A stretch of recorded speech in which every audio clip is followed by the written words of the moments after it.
전설야담, 파라나와 바꾼 목숨, 역사상식, 단어를 큰 명절로 삼은 까닭. 아가씨, 여기 좀 긁어줄래요? 돌쇠는 어여쁜 아가씨에게 이처럼 말하고는 헤헤거렸습니다. 아가씨는 한 번 쳐다보더니 아무런 말 없이 순순히 돌쇠의 등을 긁어주었고 돌쇠는 도없이 행복했습니다. 그러나 다음 순간 지금 뭐 하고 있냐는 벼락 같은 소리에 돌쇠는 깜짝 놀라 잠에서 깼습니다. 돌쇠를 깨운 사람은 삼순이었습니다. 돌쇠는 매우 아깝다는 듯 입맛을 다시며 삼순이에게 말했습니다.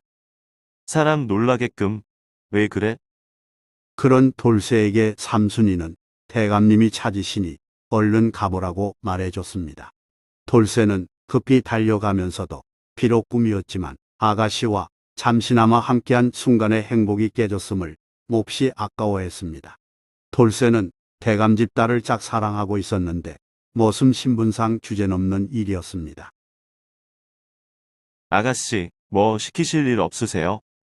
그래도 돌쇠는 틈만 나면 심부름할 일이 있을까 싶어 아가씨 방을 기웃거렸습니다. 아가씨는 돌쇠에게 관심이 없었기에 무심히 대했지만 돌쇠의 연정은 점점 커졌습니다. 곱분홍 댕기꼬리, 귀여운 보선발, 가냘픈 허리를 볼 때마다 돌쇠는 감탄했고 저고리를 보며 그 안에 숨겨져 있는 가슴을 음흉하게 상상했습니다. 돌쇠는 새벽에 일어나면 가장 먼저 달려가서 아가씨 방 앞마당을 쓸면서 동정을 살피곤 했습니다. 사계절 중 돌쇠는 초여름을 가장 좋아했습니다.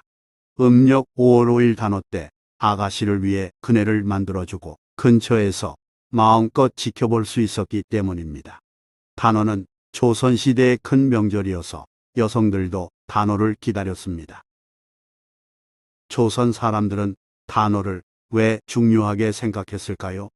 음력 5월은 더위가 시작되는 시기이며 양의 기운이 넘치는 때입니다.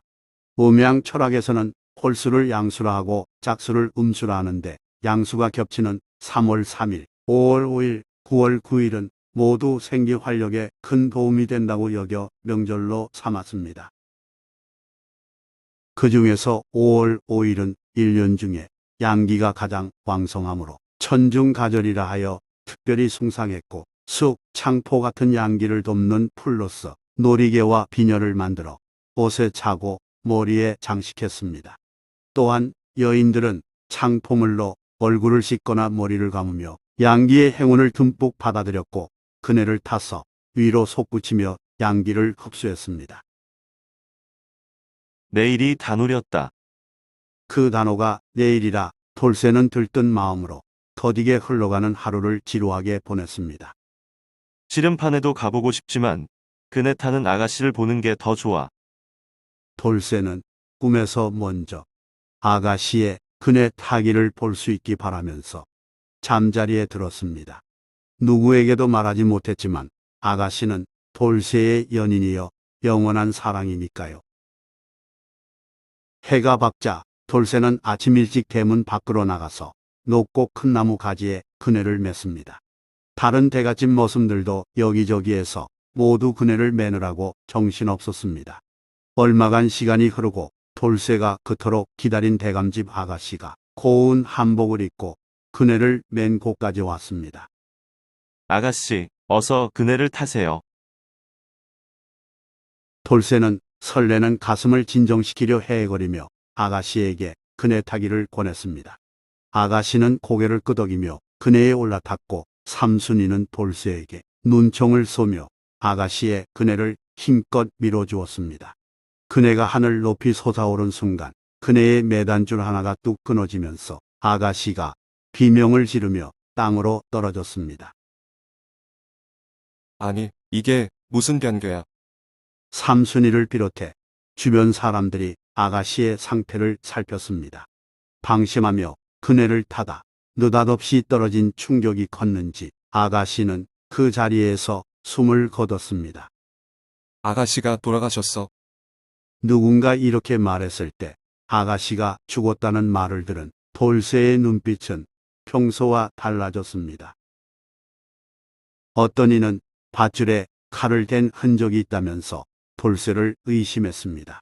돌쇠가 일부러 그랬는지 우연한 사고인지 알 수 없으나 돌쇠는 갑자기 허리춤에서 손도끼를 꺼내더니 숨진 아가씨의 팔 하나를 내리쳐 잘랐습니다. 누가 말릴 새도 없이 순식간에 벌어진 일이었습니다. 모두가 경악하여 고드름처럼 굳은 몸으로 눈만 껌뻑였습니다. 이때 돌쇠가 아가씨를 내려다보며 말했습니다. 이 못난 돌쇠가 아가씨의 전부를 차지할 수 없으니 팔 하나라도 가져야겠소. 그렇게 말하는 돌쇠의 눈에는 광기가 어렸습니다. 끔찍한 광경에 잠시 멈칫했던 다른 집 머슴들이 붙잡으려 하자 돌쇠는 한 손으로 손도끼를 휘두르고 다른 팔에 자른 아가씨의 팔 하나를 낀 채 미친 듯이 달아났습니다. 죽고 싶지 않으면 모두 비켜. 돌쇠는 소리를 지르며 산으로 도망쳤는데 걸음이 얼마나 빠른지 이내 사람들 추격을 뿌리쳤습니다. 한참을 씩씩거리며 산마루에 도착한 돌쇠는 저고리를 벗어 아가씨의 팔을 고이 감싸더니 엉엉 울며 통곡했습니다.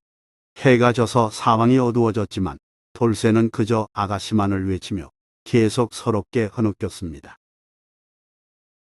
그렇게 돌쇠가 울고 있을 때 어디선가 아가씨가 나타나서는 돌쇠를 노려보며 자기 팔을 내놓으라고 말했습니다. 아가씨가 분명히 죽은 줄 알았는데 생전과 똑같은 모습인지라 돌쇠는 당황해서 뒤로 물러서면서도 고개를 저으며 말했습니다. 안 돼요. 이건 제 것입니다. 돌쇠가 거절하자 아가씨는 도끼 어린 눈으로 당장 자기 팔을 내놓으라고 재차 말했습니다.